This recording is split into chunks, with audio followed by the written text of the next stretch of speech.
Hello दोस्तों, कैसे हैं आप सभी लोग। तो जैसा कि आप लोगों को पता है कि हम लोग कर रहे हैं हिस्ट्री का पूर्वावलोकन। ठीक है, तो इसमें हम लोग अभी तक एक चैप्टर ये रहा आपका भारतीय इतिहास, और इसमें हम लोग अपना मॉडर्न इंडिया कर रहे हैं। और मॉडर्न इंडिया में हम लोग अभी तक कर चुके हैं यूरोपियों का कंपनी में आगमन, ये भी 3rd नंबर। और अब हम कर रहे हैं 4th number chapter, governor, governor general और वायसराय। इसकी थियोरी हम कर चुके थे, अब हम करने वाले हैं इसके MCQ। तो उससे पहले अगर आप लोग चैनल पर नए हैं तो चैनल को सब्सक्राइब कर लीजिएगा, और आगे वाली जो वीडियोस हैं आप लोगों को टाइम पर मिलती रहे, इसलिए नोटिफिकेशन ऑन कर लेना। ठीक है, तो और आप मुझे फॉलो कर सकते हैं इन प्लेटफॉर्म पर। तो ये हमारा चैप्टर गवर्नर, गवर्नर जनरल और वायसराय। इसकी थ्योरी हम अपने पिछले वाले जो है वीडियो में कर चुके हैं। तो आज हम इसके देखने वाले हैं MCQs। ठीक है, तो यहाँ पे हमारा पहला क्वेश्चन हम यहाँ पे देख रहे हैं, इस चैप्टर का MCQ हम लोग अब कर रहे हैं। तो इसका पहला क्वेश्चन आप यहाँ पे देख रहे हैं, निम्नलिखित कथनों पर विचार कीजिए। रॉबर्ट क्लाइव बंगाल के प्रथम गवर्नर जनरल थे। दूसरा ऑप्शन है विलियम बेंटिक भारत के प्रथम गवर्नर जनरल थे। ठीक है, अब यहाँ पे क्वेश्चन को देखो कितने अच्छे से ट्रिक करने की कोशिश की गई है। ये IAS प्री 2007 का क्वेश्चन है। यहाँ पर एक नाम दिया गया है रॉबर्ट क्लाइव। क्या नाम है? Robert Clive. और इन्हें बताया गया है कि बंगाल के प्रथम गवर्नर जनरल थे। ठीक, दूसरा है विलियम बेंटिक भारत के प्रथम गवर्नर जनरल थे। इतना क्वेश्चन सेम है, और बंगाल और भारत कर दिया चेंज, और यहाँ पे नाम बदल दिए। ठीक, तो कितना थोड़ा सा कंफ्यूजिंग और सिमिलर, मतलब देखा देखा सा भी है कि हाँ मतलब पढ़ा तो था कुछ ऐसा। तो ये बहुत ट्रिकी क्वेश्चन हो जाते हैं। तो इसको क्या कर सकते हैं, इसको हम बार बार याद कर सकते हैं। इसको तो बस वो कर सकते हैं कि बार बार बार बार बार बार जितनी बार हो सके उतनी बार इन क्वेश्चंस को देखना चाहिए। ठीक है, तो इस क्वेश्चन का लूप क्या है कि यहाँ पे नाम गलत है, यहाँ पे रॉबर्ट क्लाइव नहीं है। ठीक है, और यहाँ पे विलियम बेंटिक भारत के प्रथम गवर्नर जनरल थे, ये एकदम सही आंसर है। तो यहाँ पे हमारा जो राइट आंसर हो जाएगा ऑप्शन बी। अब हम इसकी एक्सप्लेनेशन देखेंगे क्यों ये गलत है। तो वॉरेन हेस्टिंग को 1774 में बंगाल का प्रथम गवर्नर जनरल नियुक्त किया गया था। भारत का कौन था? William Bentinck. ठीक है, तो बंगाल का जो प्रथम गवर्नर जनरल था वो रॉबर्ट क्लाइव नहीं थे, बल्कि कौन था? वॉरेन हेस्टिंग थे। ठीक, 1834 ईस्वी में लॉर्ड विलियम बेंटिक को भारत का प्रथम गवर्नर जनरल बनाया गया। ठीक है, रॉबर्ट क्लाइव बंगाल का पहला गवर्नर नियुक्त किया गया था। गवर्नर जनरल नहीं था, सिर्फ गवर्नर नियुक्त किया गया था रॉबर्ट क्लाइव को। ठीक है, जो इस पद पर 1758 से लेकर 60 ईस्वी एवं 1765 से लेकर 1767 ईस्वी की अवधि में रहा। तो ये हमारा पहला क्वेश्चन यहाँ पे कंप्लीट हो गया। और अगला प्रश्न है अब यहाँ पे, भारत के गवर्नर जनरल थे, पूछा गया है भारत के गवर्नर जनरल थे, तो कौन थे? जस्ट अभी अभी हम लोगों ने पढ़ा है। यहाँ पर ये सारे ऑप्शन यहाँ पे गलत हो गए हैं, क्योंकि अभी हमने ऊपर देखा लॉर्ड विलियम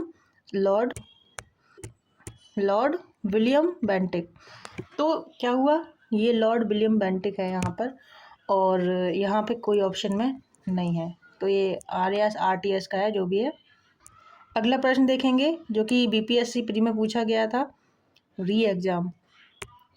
तो भारत का प्रथम गवर्नर जनरल कौन था? देखो एक्सप्लेनेशन हमने एक बार पढ़ी, और उस एक्सप्लेनेशन से हमारे कम से कम 5 से 6 क्वेश्चन होने वाले हैं। तो आप ये मत समझना कि वीडियो लेंदी है, मैं नहीं देख रहा हूँ, 2x पे देख लो, 2x पे देख लो, कोई दिक्कत नहीं है। पर ये नहीं सोचना कि ये इसकी एक्सप्लेनेशन क्यों, और जल्दी जल्दी देख के ख़त्म करे। तुम जितना जल्दी देख के ख़त्म करने की कोशिश करोगी, तुम्हें दोबारा लौट के यहीं आना पड़ेगा, क्योंकि तुम्हारे दिमाग में कुछ गया ही नहीं। लेकिन तुम जब क्वेश्चन के साथ में एक्सप्लेनेशन पढ़ते जाओगे, उस चीज़ को समझने की कोशिश करोगे, तो तुम्हारी चीज़ें एक ही बार में क्लियर हो जाएंगी, तुम्हें बार बार नहीं आना पड़ेगा। ठीक है, तो टाइम को वेस्ट करने की बजाय उसको यूटिलाइज करो। ठीक, तो इसका आंसर क्या होगा आप लोगों को पता ही है, लॉर्ड विलियम बेंटिक। तो इसमें ऑप्शन नहीं है, तो ई ऑप्शन इसका राइट हो जाएगा। इसमें पूछा गया भारत का, ठीक है ना, भारत का प्रथम गवर्नर जनरल। कई बार क्वेश्चन हमें पता होता है, पर दिक्कत कहाँ आ जाती है? शब्दों को पकड़ने में। तो हमारा क्वेश्चन, निम्नलिखित घटनाओं पर विचार कीजिए और उपयुक्त घटनाओं के घटित होने के कालक्रम लगाना है, मतलब सीक्वेंस में इसको लगाना है। क्लाइव का पुनः आगमन, ये मतलब क्लाइव एक बार आ चुका था, पुनः आगमन के बारे में पूछा जा रहा है। इलाहाबाद की संधि हुई थी बक्सर के युद्ध के बाद में। तो बक्सर का युद्ध कब हुआ था? 1764 में हुआ था, अक्टूबर 1764 में हुआ था। वॉरेन हेस्टिंग का भारत का प्रथम गवर्नर जनरल बनना, ये हुआ था इलाहाबाद की संधि हुई थी बक्सर के युद्ध के बाद हुई थी, ठीक है, क्योंकि बक्सर के युद्ध में तीनों राजा हार गए थे, ठीक है। तो 1765 में हो गई थी ये संधि, यानी कि पहले 3 ऑप्शन आएगा फिर 2 आएगा, ठीक। इसके बाद में वॉरेन हेस्टिंग भारत का गवर्नर जनरल, सबसे लास्ट में यही आएगा, ठीक है। क्योंकि जब ये दोनों चीज़ें हुई, बक्सर का युद्ध हुआ, इलाहाबाद की संधि हुई, तो इलाहाबाद की संधि के लिए रॉबर्ट क्लाइव को बुलाया गया था, यानी कि ये क्लाइव भी 1764 में ही आया था। तो एक बार हम एक्सप्लेनेशन इसकी देख लेते हैं, ठीक है, क्योंकि यहाँ पे सीक्वेंस गलत दिया गया है सारा। तो यहाँ पे हम एक बार देखेंगे, हमारी चीज़ें क्लियर हो जाएंगी। हाँ, बक्सर का युद्ध 23 और 22 अक्टूबर 1764 में हुआ था, और क्लाइव का पुनः आगमन, क्योंकि बक्सर का युद्ध हुआ था तो क्लाइव को भारत के बारे में बहुत अच्छे से पता था। तो जो गवर्नमेंट थी उस टाइम की, उसने सोचा कि हम क्लाइव को बुलाते हैं, वो जो संधियाँ हैं आराम से और अच्छे से करवा देगा। तो युद्ध के बाद में तुरंत क्लाइव को बुलाया गया था। तो 3 मई अक्टूबर 64 में युद्ध खत्म हुआ, और 3 मई 1765 में क्लाइव तुरंत भारत आ गया। और इलाहाबाद की संधि अगस्त मई के बाद में, मई जून जुलाई अगस्त, तीसरे महीने में उसने आके इलाहाबाद की संधि करवा दी।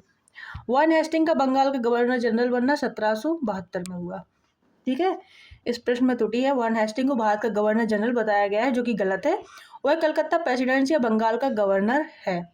गवर्नर 1772 ईस्वी में बना था, 1774 ईस्वी में बंगाल का गवर्नर जनरल बना। निकटतम उत्तर बी सही होगा, ठीक है। ये तो एक्सप्लेनेशन थी, पर ये चीज़ जो है थी इम्पोर्टेंट थी, तो ये हो गया, ठीक। अगला प्रश्न देखते हैं, क्वेश्चन नंबर 5 है यहाँ पर। निम्नलिखित कथनों में से कौन सा सही नहीं है? जन प्रशासन की नींव वॉरेन हेस्टिंग द्वारा मजबूती से रखी गई, जिस पर ऊपरी संरचना कॉर्नवालिस ने की। बी ऑप्शन है, ईस्ट इंडिया कंपनी की असैनिक और सैनिक सुधार करने का जो श्रेय है, ईस्ट इंडिया कंपनी में सैनिक और असैनिक सुधार करने का जो श्रेय है वो क्लाइव को था। और ऑप्शन सी पूछा गया है कि लॉर्ड क्लाइव बेंटिक सबसे बड़े ब्रिटिश शासकों में से एक था, क्योंकि उसने भारत में ब्रिटिश साम्राज्य को संग्रहित किया था। ऑप्शन डी यहाँ पे पूछा गया है, इसमें से सही नहीं है पूछा गया है, ठीक है। तो ऑप्शन डी है, लॉर्ड डलहौजी ने द्वितीय के सिद्धांत के आधार पर ब्रिटिश साम्राज्य में समृद्ध क्षेत्र जोड़े। द्वितीय मतलब लॉर्ड डलहौजी ने कौन सा वाला सिद्धांत अपनाया था? डॉक्ट्रिन ऑफ लैप्स का, ठीक है। तो द्वितीय का सिद्धांत मतलब डॉक्ट्रिन ऑफ लैप्स, या फिर क्या बोलते हैं, व्यपगत का सिद्धांत, ठीक है। तो इसका जो राइट आंसर होगा ऑप्शन सी होगा, कि लॉर्ड विलियम बेंटिक सबसे बड़े ब्रिटिश शासकों में से एक था, क्योंकि उसने भारत के साम्राज्य को संग्रहित किया था। तो ये वाला ऑप्शन जो है आपका गलत हो जाएगा। तो अब इसकी एक्सप्लेनेशन हम लोग देखते हैं। क्लाइव के समय में असैनिक तथा सैनिक दोनों सुधार हुए। असैनिक सुधारों के अंतर्गत क्लाइव ने उपहार लेना तथा निजी व्यापार बंद करा दिया था, ठीक है। और ये जो है आज भी हमारे यहाँ पे जब हम अपनी प्रशासन को देखते हैं, तो वहाँ पे ना ये बहुत बड़े और बहुत महंगे उपहार लेना एक तरह का वो देखा जाता है कि तुमने भ्रष्टाचार किया है, तुमने रिश्वत ली है, ठीक है। तो ये चीज़ कहाँ से आई? यहीं से आई है, ठीक है। और जो गवर्नमेंट एम्प्लॉय होते हैं उनको निजी व्यापार भी नहीं करने देते हैं, क्योंकि अगर जैसे कोई एसडीएम है या आईएएस है, तो वो अपना व्यापार कितनी ईजिली रन कर सकता है कि नहीं, क्योंकि उसे किसी का डर ही नहीं है। न प्रशासन में वो वैसे ही बैठा हुआ है, और कोई बिजनेसमैन कोई छोटा मोटा आएगा तो उसको तो वैसे ही धमका देगा। तो ये चीज़ तब बंद हुई थी और आज तक चल रही है, ठीक है। उसने आंतरिक कर देना अनिवार्य बना दिया। सैनिक सुधारों के अंतर्गत क्लाइव ने आज्ञा दी कि दोहरा भत्ता बंद कर दिया जाए, तथा जनवरी 1766 में यह भत्ता केवल उन सैनिकों को ही मिला था जो बंगाल तथा बिहार की सीमा के बाहर कार्य करते थे। इस चीज़ को हमने ऊपर वाली भी जो है वीडियो में देख चुके हैं, ठीक है, पहली वाली वीडियो में देख चुके हैं, जो अभी हमने ऊपर समझा उसमें। जन प्रशासन की नींव वॉरेन हेस्टिंग द्वारा मजबूती से रखी गई थी, जिस पर ऊपरी संरचना कॉर्नवालिस ने तैयार की थी। कॉर्नवालिस के समय में न्यायिक सुधारों, फौजदारी कानून में सुधारों, पुलिस सुधार और कर संबंधी सुधारों तथा व्यापारिक सुधारों से जन प्रशासन की नींव पड़ी थी। अब पॉइंट्स याद करने लायक है, कॉर्नवालिस किसके टाइम पे? कॉर्नवालिस के समय में न्यायिक सुधार, फौजदारी कानून में सुधार और पुलिस सुधार और कर संबंधी सुधार तथा व्यापारिक जो सुधार हैं, इतने सारे सुधार कॉर्नवालिस ने किए थे, से जन प्रशासन की नींव पड़ी थी इससे, विलियम बेंटिक के शासन के 7 वर्षों में पुराने निरंतर युद्धों तथा संयोजन की नीति को तिलांजलि दे दी गई। मतलब कि जो लगातार युद्ध की नीति थी उसको अब बंद कर दिया गया। ठीक है, 7 वर्ष पुरानी विलियम बेंटिक की। भारत के इतिहास में बेंटिक का नाम सामाजिक तथा प्रशासनिक सुधारों के कारण स्मरण किया जाता है। लॉर्ड डलहौजी ने वेबकत के सिद्धांत के अंतर्गत 1848 में, नाम याद रखना अब जो हो आगे आने वाले हैं, क्योंकि इनका ना सीक्वेंस कई बार पूछ लिया जाता है कि कौन सा पहला जो है वेबकत किया था, यानी कि अपने अंडर में लिया था। सबसे पहले लिया था सतारा 1849 में, और सतारा और जयपुर को एक साथ लिया, जयपुर तथा संभल को एक साथ लिया था 1850 में। सतारा 1849 में, जयपुर और संभल को 1815 में, बघाट को 1852 में, उदयपुर को 1854 में, और झांसी तथा 1854 में नागपुर का विलय कर लिया था। ठीक है, 1854 में झांसी और नागपुर का विलय कर लिया था। 1856 में डलहौजी ने अवध का विलय कुशासन के बहाने किया था कि ये तुम्हारा राजा जो है इसका शासन नहीं चला पा रहा है, ये इसका शासन मैं ले लेता हूँ, बढ़िया चलाऊंगा। ठीक है, नेक्स्ट क्वेश्चन देखते हैं हम। भारत में ब्रिटिश साम्राज्य के संस्थापक कौन था? किसको माना जाता है कि ब्रिटिश साम्राज्य का संस्थापक है? तो रॉबर्ट क्लाइव को। तो जैसे कि मैंने बताया था, क्लाइव को बहुत कुछ पता था। ठीक है, मतलब उसने इंडिया राजनीति को, इंडियन को बहुत अच्छे से समझ लिया था कि इनका क्या करना है, कैसे करना है। ठीक है, तो भारत में ब्रिटिश साम्राज्य के संस्थापक लॉर्ड क्लाइव को माना जाता है। 23 जून 1757 को हुई प्लासी की लड़ाई में विजेता अंग्रेजी सेना का नेतृत्व लॉर्ड क्लाइव जो था उसने किया था। इसी युद्ध के उपरांत बंगाल में ब्रिटिश साम्राज्य की नींव पड़ी थी। ठीक है, अगला प्रश्न देखते हैं। अंग्रेजों के विरुद्ध बनारस विद्रोह का नेतृत्व किसने किया था? तो राजा चेत सिंह ने किया था। किसने किया था? राजा चेत सिंह ने किया था। बनारस के विद्रोह का जो है नेतृत्व किया था। ये कब की बात हो रही है? बनारस विद्रोह राजा चेत सिंह द्वारा 1781 में किया गया था। इस विद्रोह में तत्कालीन गवर्नर जनरल वॉरेन हेस्टिंग ने अपने सैनिकों के साथ भागकर चुनार के किले में शरण ली थी। ठीक है, कलकत्ता में एशियाटिक सोसाइटी की स्थापना के समय बंगाल का गवर्नर जनरल कौन था? जब कलकत्ता में एशियाटिक सोसाइटी की स्थापना हो रही थी उस टाइम पे बंगाल का गवर्नर जनरल कौन था? तो वो था लॉर्ड वॉरेन हेस्टिंग। ठीक है, एक बार इसकी हम एक्सप्लेनेशन में देख लेते हैं। 15 जनवरी 1784 को एशियाटिक सोसाइटी की स्थापना के समय बंगाल का governor general Lord Warren Hastings कब से कब तक? 1774 से 1785 ईस्वी तक था। ठीक है, सुरक्षा प्रकोष्ठ की नीति संबंधित थी, तो ये वॉरेन हेस्टिंग की थी। सुरक्षा प्रकोष्ठ का मतलब होता था घेरे की नीति। यहाँ पर देखो, घेरे की नीति मतलब जो साम्राज्य होता था उसको घेर लेता था चारों तरफ से। इसकी एक्सप्लेनेशन देखते हैं, सब क्लियर हो जाएगा। सुरक्षा प्रकोष्ठ या घेरे की नीति, वॉरेन हेस्टिंग तथा वेलेजली संबंधित थे इस नीति से। अच्छा, ये पूछा जाए कि जो घेरे की नीति है, सुरक्षा प्रकोष्ठ की नीति है, वो किसकी है? तो वॉरेन हेस्टिंग और वेलेजली की है। वॉरेन हेस्टिंग ने मैसूर और मराठों के साथ युद्ध अन्य भारतीय रियासतों के साथ बराबरी की पदवी प्राप्त करने की भावना से किया। इस समय कंपनी ने अपने राज्य के चारों ओर मध्य राज्य यानी कि बफर स्टेट बनाने का प्रयत्न किया। बफर स्टेट समझते हैं, जैसे कि हमारे और चाइना के बीच में बफर स्टेट कौन है? नेपाल। ठीक है, ऐसी बफर स्टेट बनाने की वो कोशिश करते थे। इसी को बोलते थे घेरे की नीति, कि सामने वाला हम पे डायरेक्ट ना पहुंच पाए, हमारे बीच में जो है एक राज्य बना रहेगा जो कि मित्र राज्य होगा ऊपर से। ठीक है, कि मेरी भी उससे दोस्ती है और तुम्हारी भी उससे दोस्ती है। कंपनी का उद्देश्य केवल अपने राज्य की रक्षा करना था, अथवा हम यह भी कह सकते हैं कि अपने पड़ोसी राज्यों की सीमाओं की रक्षा करो ताकि अपनी सीमाएं सुरक्षित रहें। उस समय भय मुख्यतः अफगानों और मराठों से था, इसलिए कंपनी ने अवध की रक्षा व्यवस्था के कार्य को इस शर्त पर संभाला कि अवध का नवाब उस व्यय का बोझ उठाए, और इस प्रकार अवध की रक्षा ही बंगाल की रक्षा थी। वेलेजली के आने से कंपनी के भारतीय रियासतों के साथ संबंधों में परिवर्तन आया। वेलेजली का उद्देश्य भारतीय रियासतों को अपनी रक्षार्थ कंपनी पर निर्भर करने पर बाध्य करना था। उसने भारतीय रियासतों को अंग्रेजी राजनीतिक शक्ति के और सैनिक रक्षा के घेरे में लाने का प्रयत्न किया। अगला प्रश्न है रिंग फेस की नीति, वही सुरक्षा प्रकोष्ठ की नीति क्या थी? तो यही थी। और किसकी थी? तो अभी हमने देखा वॉरेन हेस्टिंग की थी। अगला प्रश्न देखेंगे, निम्नलिखित में से किसने बंगाल में द्वैध शासन प्रणाली को समाप्त किया था? ठीक है, तो ये किया था वॉरेन हेस्टिंग ने। किसने किया था? वॉरेन हेस्टिंग ने किया था। एक्सप्लेनेशन देखेंगे एक बार। वॉरेन हेस्टिंग के कार्यकाल 1772 ईस्वी में कोर्ट ऑफ डायरेक्टर्स ने दोहरी शासन प्रणाली को समाप्त करने का निर्णय लिया तथा कलकत्ता परिषद एवं उसके प्रधान को आज्ञा दी कि वे स्वयं दीवान बने और बंगाल, बिहार तथा उड़ीसा के प्रबंध को अपने हाथ में लें। वॉरेन हेस्टिंग ने दोनों उप दीवानों मोहम्मद रजा खां और राजा सिताब राय को पदच्युत कर दिया, यानी कि पद से हटा दिया। और द्वैध शासन की शुरुआत बंगाल में क्लाइव के समय 1765 में हुई थी। अच्छा, द्वैध शासन पता है ये वाला कौन सा द्वैध शासन है?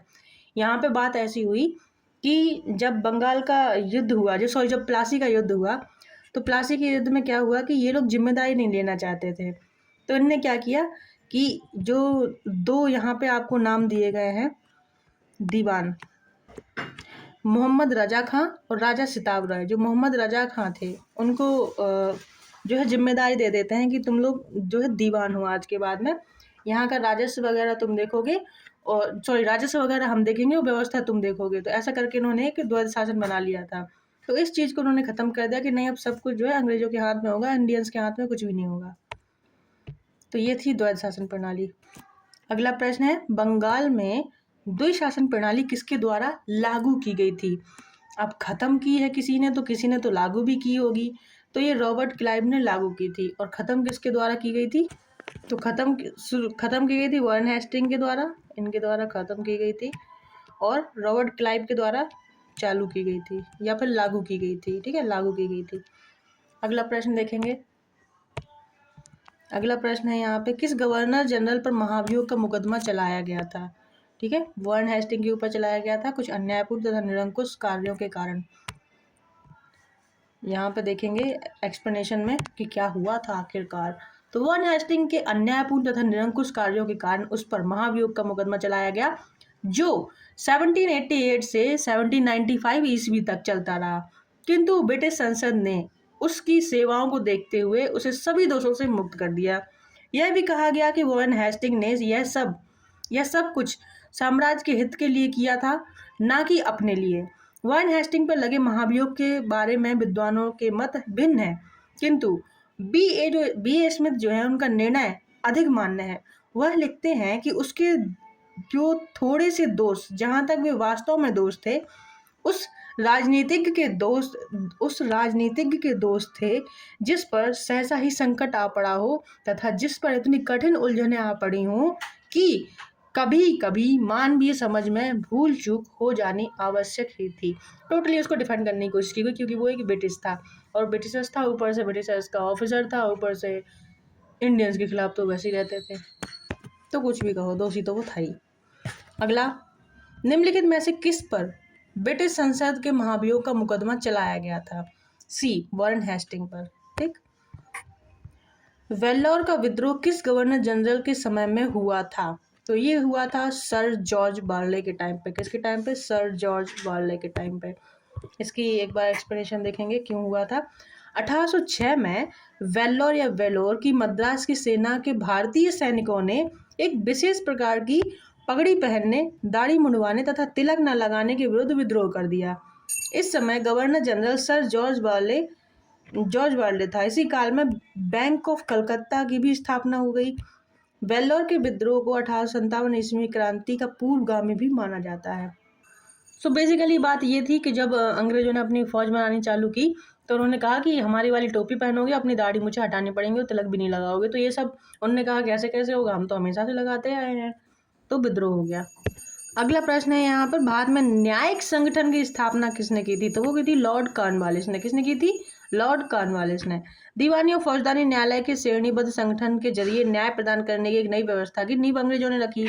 इस व्यवस्था में वॉरेन हेस्टिंग ने आरंभ किया था, मगर कॉर्नवालिस ने इसे और सुदृढ़ बनाया और 1793 ईस्वी में कॉर्नवालिस संहिता, जो कॉर्नवालिस संहिता है, शक्तियों के पृथक्करण के सिद्धांत पर आधारित थी, जिसके तहत कर और न्याय प्रशासन को पृथक कर दिया गया। अगला प्रश्न है, निम्नलिखित में से किस गवर्नर जनरल ने भारत की प्रसंविधाबद्ध सिविल सेवा यानी कि covenanted civil service of India का सृजन किया, जो कालांतर में भारतीय सिविल सेवा के नाम से जानी गई, यानी कि आईएएस के नाम से जानी गई। तो जो आईएएस की जो पोस्ट है उसका जो सृजन है वो किसने किया था, तो वो था लॉर्ड कॉर्नवालिस था। ठीक है।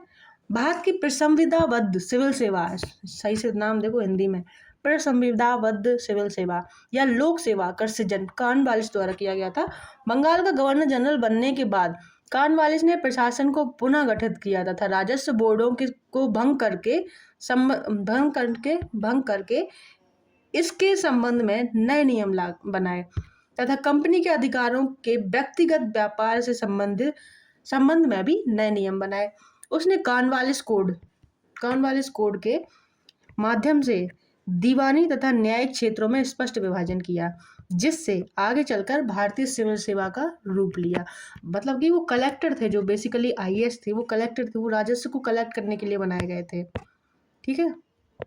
अगला प्रश्न यहाँ पे देखेंगे, भारतीय लोक सेवा का प्रवर्तन किया गया था किसके द्वारा, मतलब कि जो भारतीय सेवा है उसको किसके द्वारा बनाया गया था, आईएएस की जो पोस्ट है किसके द्वारा सृजित की गई थी, तो कॉर्नवालिस के शासनकाल में। अगला प्रश्न हम यहाँ पे देख रहे हैं, 18वीं शताब्दी के उत्तरार्ध में प्रायः किसे कंपनी बहादुर की शान शौकत का स्थानीय प्रतिनिधि कहा जाता था, कोतवाल, अमला, दरोगा, जमींदार। तो 2021 का क्वेश्चन है यूपी आरओ एआरओ का, तो इसका जो राइट आंसर है वो है दरोगा। तो इसीलिए दरोगा की मान्यता आज तक आप देखो दरोगा जी। ठीक है। और अब देखो 93 ईस्वी में लॉर्ड कॉर्नवालिस ने जमींदारी को उनके पुलिस कर्तव्यों से अलग कर प्रत्येक 20 से 30 वर्ग मील के क्षेत्र बनाया। उस क्षेत्र में थाना स्थापित किया तथा दरोगा नामक पुलिस अधिकारी नियुक्त किया। दरोगा की नियुक्ति के पर्यवेक्षण जो है मजिस्ट्रेट के द्वारा किया जाता था। किसान दरोगा को कंपनी बहादुर की शान शौकत का स्थानीय प्रतिनिधि मानते थे। आज के टाइम पर जो आप कलेक्टर की पावर देखते हो, आईएएस की पावर देखते हो, और आज के टाइम पे आप जो दरोगा की पावर देखते हो, एसआई की जो पावर देखते हो आप आज के टाइम पे, वो उस टाइम में कई गुना ज़्यादा थी।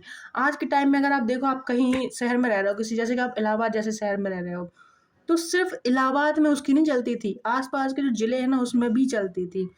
और वो ज़िला, इलाहाबाद तो फिर भी छोटा ज़िला है, 2-3 ज़िले मिला के एक ज़िला बनाया जाता था उस टाइम पे, उसमें उतने बड़े स्टेट में फिर उसकी चलती थी। आज के टाइम पे डिपार्टमेंट बहुत ज़्यादा हो गया है, उस टाइम पे डिपार्टमेंट बहुत कम थे, तो उसकी पावर को आप समझ सकते हो। आज भी हम जब आईएएस को देखते हैं तो लगता है कि इसके कंट्रोल में सब कुछ है, तो आज फिर भी उसके पावर पे बंदिशें हैं, उस टाइम पे बिल्कुल बंदिश नहीं थी। ठीक है। और दरोगा पे तो आज बहुत ज़्यादा, एक इंस्पेक्टर भी होता है दरोगा पे, उस टाइम पे दरोगा मतलब सिर्फ दरोगा हुआ करता था, जो थाने का करता धरता है वही हुआ करता था, कोई 3 स्टार नहीं। ठीक है। अगला प्रश्न है, लॉर्ड कॉर्नवालिस की कब्र कहाँ पर है, तो ये है आपकी गाजीपुर में। ठीक है। सारे काम कर करू के यहीं पे वो ख़त्म हुआ और यहीं पे उसकी कब्र भी है, गाजीपुर में। तो इसकी एक्सप्लेनेशन देख लेते हैं। लॉर्ड कॉर्नवालिस 1786 से 1793 ईस्वी में एवं 30 जुलाई 1805 से लेकर 5 अक्टूबर 1805 तक बंगाल का गवर्नर जनरल रहा। इसे भारत में स्तमरारी अथवा स्थायी बंदोबस्त न्यायिक संहिता, जो हमारी आईपीसी है, न्यायिक संहिता भारतीय लोक सेवा के प्रवर्तक के रूप में जाना जाता है। इसकी मृत्यु 5 अक्टूबर 1805 को गाजीपुर उत्तर प्रदेश में हुई थी, यहीं पर इसकी कब्र है। अगला प्रश्न देख लेते हैं जो कि आईएएस 2018 में पूछा गया। लॉर्ड वेलेस्ली द्वारा लागू की गई सहायक संधि व्यवस्था के बारे में निम्नलिखित में से कौन सा कथन लागू नहीं होता है। कथन ए है आपका, दूसरों के खर्च पर एक बड़ी सेना बनाए रखना, सहायक संधि के बारे में। बी, भारत को नेपोलियन के खतरे से सुरक्षित रखना, उसमें पूछा गया है, लागू नहीं होता है। ठीक है। सी, कंपनी के लिए एक नियत आय का प्रबंध करना, भारतीय रियासतों के ऊपर, डी है, भारतीय रियासतों के ऊपर ब्रिटिश सर्वोच्चता स्थापित करना। ठीक है। तो ये सारे उसके इरादे थे सिवाय सी को छोड़ के। ठीक। सी क्या है, कंपनी के लिए एक नियत आय का प्रबंध करना। इसकी एक्सप्लेनेशन देख लेते हैं, काफ़ी बड़ी है। लॉर्ड वेलेस्ली ने भारतीय राज्यों को अंग्रेजी राजनीतिक परिधि में लाने के लिए सहायक संधि प्रणाली का प्रयोग किया। उस समय फ्रांस के विरुद्ध यूरोपीय शक्तियों का बना हुआ मोर्चा छिन्न भिन्न हो चुका था। नेपोलियन मिस्र सीरिया से विजित कर चुका था, ठीक है, और गंभीरतापूर्वक भारत पर आक्रमण करने की सोच रहा था। ऐसी परिस्थिति में वेलेजली ने भारत में सहायक संधि प्रणाली का प्रयोग किया, जिससे अंग्रेजी सत्ता की श्रेष्ठता स्थापित हो गई और नेपोलियन का भय भी टल गया। सहायक संधि की शर्तों में एक शर्त यह भी थी कि संधि को स्वीकार करने वाली रियासत कंपनी की एक सेना को रखेगी, जिसका सारा खर्च राज्य को देना होगा और इस संधि को चलाने का अधिकार केवल कंपनी को होगा। सहायक संधि को स्वीकार करने वाला राज्य किसी भी यूरोपीय या अंग्रेजी के दुश्मनों की सहायता नहीं करेगा और उनके किसी भी व्यक्ति को नौकरी नहीं देगा। तो ये थी सहायक संधि की शर्तें। अगला प्रश्न देख रहे हैं। अगला प्रश्न है यहाँ पर, लॉर्ड वेलेजली की सहायक संधि को स्वीकार करने वाला पहला मराठा सरदार कौन था? वो था पेशवा बाजीराव द्वितीय, ठीक है। इसके बाद में तो मराठों के घर के अंदर घुसने लग गए थे लोग और निजी मामलों में भी दखल देने लग गए थे। इसके बाद में आता है मराठा का पतन, ठीक। दौलतराव सिंधिया और जसवंतराव होलकर दोनों पूना में अपने को सर्वश्रेष्ठ प्रदर्शित करना चाहते थे। हुआ कैसे ये मैटर आगे देखो आप। दौलतराव सिंधिया और जसवंतराव होलकर दोनों पूना में अपने को सर्वश्रेष्ठ प्रदर्शित करना चाहते थे। बाजीराव द्वितीय सिंधिया का साथ दे रहा था। उसने 1801 ईस्वी में जसवंत के भाई की हत्या कर दी। परिणाम स्वरूप जसवंतराव होलकर की सेना ने पूना पर आक्रमण कर पेशवा को सिंधिया की जो संयुक्त सेना थी उसको परास्त कर दिया। बाजीराव द्वितीय ने भागकर बसीन में शरण ली। जो बाजीराव द्वितीय थे, पेशवा बाजीराव द्वितीय, उसने भागकर बसीन में शरण ली तथा 31 दिसंबर 1802 को अंग्रेजों से बसीन की संधि कर ली। क्योंकि वो बसीन में छिपा हुआ था, इसलिए बसीन में ही उसने संधि कर ली, तो ये नाम पड़ा बसीन की संधि। संधि क्या थी? संधि के अनुसार पेशवा बाजीराव द्वितीय ने अंग्रेजों की संरक्षता स्वीकार कर ली। यह संधि मराठों द्वारा अंग्रेजों के साथ की गई प्रथम सहायक संधि थी। मतलब कि अब वो अंग्रेजों से जाके शरण मांग ली उसने कि अब वो हमें जो है जसवंतराव होलकर से बचाएंगे, और यही मान लो कि यहीं से इनके पतन की शुरुआत भी हो जाती है, ठीक। क्योंकि मुगल साम्राज्य के खत्म होने के बाद में इकलौते दावेदार थे मराठे भारत में राज करने के, पर अब उनकी भी शक्ति खत्म हो चुकी थी क्योंकि उन्हें भैया आपस में लड़ने से ही टाइम नहीं मिल रहा था। नेक्स्ट है क्वेश्चन नंबर 23। 1802 की बासिन की संधि पर हस्ताक्षर जो है किसके से मध्य हुए थे? तो ज़्यादातर हस्ताक्षर जो है अंग्रेजों के बीच में हुए थे और इंडियंस के बीच में हुए थे, फ्रांस के बीच में हुए थे, बस इतना ही हुआ है, ठीक। तो हमारा जो राइट आंसर है वो हो जाएगा अंग्रेज और बाजीराव द्वितीय के बीच में, ठीक। सहायक संधि को स्वीकार करने वाला पहला शासक कौन था? वो था अवध का नवाब था, ठीक है, सहायक संधि को स्वीकार करने वाला। एक और इंटरेस्टिंग फैक्ट देखो अब आप, वेलेजली ने सहायक संधि का आविष्कार नहीं किया था। इस प्रणाली का अस्तित्व पहले से ही था। संभवतः डुप्ले, जो कि फ्रांसीसी गवर्नर था, डुप्ले प्रथम यूरोपीय था जिसने अपनी सेना किराए पर भारतीय राजाओं को दी थी। क्लाइव के काल से यह प्रणाली लगभग सभी गवर्नर जनरलों ने अपनाई थी। वेलेजली की विशेषता केवल यह थी कि उसने इसका विकास कर अपने संपर्क में आने वाले सभी देसी राजाओं के संबंध में इसका प्रयोग किया। प्रथम सहायक संधि जो है 1765 में अवध से की गई, जब कंपनी ने निश्चित धन के बदले उसकी सीमाओं की रक्षा करने का वचन दिया और अवध ने एक अंग्रेज रेसिडेंट को लखनऊ में रखना स्वीकार किया। नोट, यदि प्रश्न में वेलेजली की सहायक संधि को स्वीकार करने वाले प्रथम राज्य के बारे में पूछा जाए तो उत्तर हैदराबाद होगा। अच्छा, तभी मैं उसमें थोड़ा सा कंफ्यूज हो गई थी। वेलेजली की सहायक संधि को स्वीकार करने वाले प्रथम राज्य, क्वेश्चन देखो, प्रथम राज्य के बारे में पूछा जाए तो उत्तर हैदराबाद होगा। और अभी यहाँ पे क्या पूछा गया है? पहला शासक पूछा गया है। पहला शासक और पहला राज्य में फर्क है, ठीक है। पहला राज्य है वो है हैदराबाद, ठीक है, और अगर शासक है तो अवध का नवाब। Okay, point noted. अगला प्रश्न है, सहायक संधि को किसके काल में क्रियान्वित किया गया था? सहायक संधि को तो लॉर्ड वेलेजली के टाइम पे। अगला प्रश्न है यहाँ पर, निम्नलिखित में से सहायक संधि स्वीकार नहीं की, किसने नहीं की? तो इसमें दिया गया है कि इसमें से कोई आंसर सही नहीं है, पर अगर ऐसा होता तो मेरे ख्याल से ये मैसूर के शासक, क्योंकि वो ना नहीं, रंगपुर की संधि हुई थी उस टाइम पे, तो वो भी सहायक संधि नहीं थी लेकिन वो, ठीक है। तो इसने भी नहीं की, जोधपुर के राजपूत ने भी नहीं की, तो इसमें से कोई आंसर नहीं है। हम एक्सप्लेनेशन देखते हैं इसकी, ठीक है। लॉर्ड वेलेजली 1798 से लेके 1805 ने भारतीय राज्यों को अंग्रेजी राजनीति परिधि में लाने के लिए सहायक संधि प्रणाली का प्रयोग किया। जिन राज्यों ने वेलेजली की सहायक संधि को स्वीकार किया वे थे कौन कौन से राज्य? तो सबसे पहले आता है हैदराबाद, फिर उसके बाद आता है मैसूर, फिर उसके बाद आता है तंजौर, उसके बाद में आता है अवध, फिर आता है पेशवा बाजीराव द्वितीय, बरार के भोसले, सिंधिया, इंदौर के होलकर, और 6 जनवरी 1818 इन्होंने जोधपुर, जयपुर, मच्छेरी, बूंदी तथा भरतपुर। अतः प्रश्न में कोई विकल्प सही नहीं है। तो इतने सारे राज्य थे जिसको सहायक संधि स्वीकार करनी पड़ी उस टाइम पे, ठीक है। अगला प्रश्न है यहाँ पे, सहायक संधि व्यवस्था को स्वीकार करने वाले प्रथम भारतीय देशी शासक कौन थे? प्रथम भारतीय देशी शासक कौन थे? वो थे हैदराबाद के निजाम। देशी शासक कौन थे? ठीक है। और यहाँ पे अवध के नवाब का नाम भी नहीं लिया गया है, तो हैदराबाद के निजाम यहाँ पे राइट आंसर हो जाएगा। निम्नलिखित पर विचार कीजिए, जिन्होंने लॉर्ड वेलेजली के साथ में सहायक संधि की थी और उनके द्वारा किए गए संधियों का सही कालानुक्रम जो है नीचे दिए गए कूट से पता कीजिए। तो अभी हम लोगों ने जो ऊपर एक क्वेश्चन किया है ना, ये वाला सीक्वेंस के साथ में इसमें दिया गया है सब कुछ, कि पहले किसने एक्सेप्ट की थी वो सहायक संधि, हैदराबाद, फिर मैसूर, फिर तंजौर, फिर अबर, फिर पेशवा, फिर बरार के भोसले, सिंधिया, इंदौर, होलकर। तो इसकी एक ट्रिक बना के आपको ये याद करना पड़ेगा सीक्वेंस, ठीक है। तो यहाँ पे जो आपका राइट आंसर है वो हो जाएगा ऑप्शन ए। सबसे पहले हैदराबाद ने की थी, फिर मैसूर ने की थी, फिर अवध ने की थी, फिर सिंधिया ने की थी। अगला प्रश्न, भारतीय राज्यों पर अंग्रेजी प्रभुत्व स्थापित करने के लिए किसने प्रशासन में सहायक संधि प्रणाली का सूत्रपात किया था? तो वो थे लॉर्ड वेलेजली। कौन था? Lord Wellesley. लॉर्ड वेलेजली ने भारतीय राज्यों को अंग्रेजी राजनीतिक परिधि में लाकर अंग्रेजों की जो प्रभुसत्ता है स्थापित करने के लिए सहायक संधि प्रणाली का प्रयोग किया।